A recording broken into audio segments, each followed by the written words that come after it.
婉约，婉约，婉约，婉约。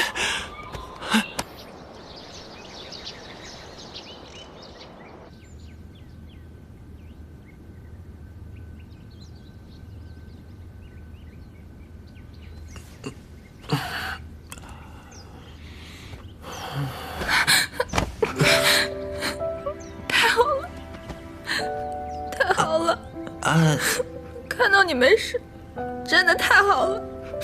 我还以为我这辈子再也见不到你了。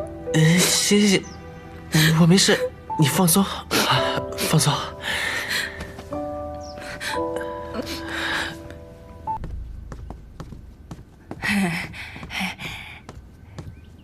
菜齐了，是吧？哎呀，好。没什么菜，娘娘请慢用。夫人，您别客气，也别叫我娘娘，在这里我就是您的晚辈。嘿，你看人家谢姑娘大气啊！哎呀，可你毕竟啊还是皇后，私逃出宫可是重罪呀！哎，谢姑娘，你这以后怎么打算呀？我当日离宫，只想着赶紧给大家报信儿。以后当如何，我还没来得及细想。不过我很清楚，我不想再跟蒋璐过下去了。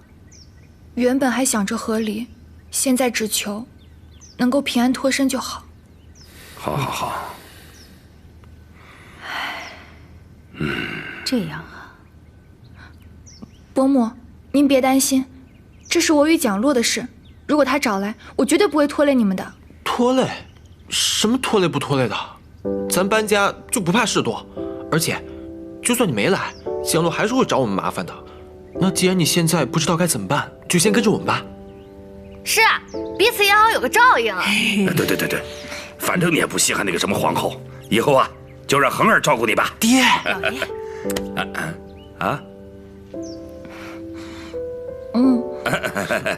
我也不是白照顾你啊。明天开始，你有空的话就帮忙家里做几道菜，让大家尝尝你的手艺。哎，太好了。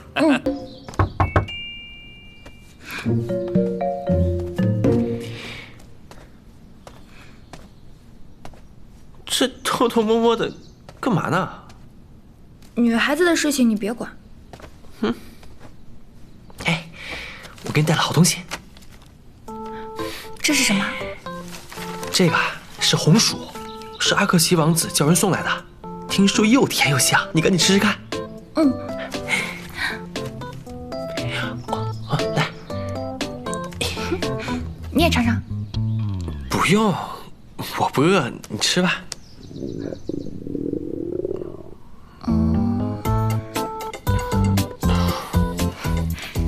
一起吃吧。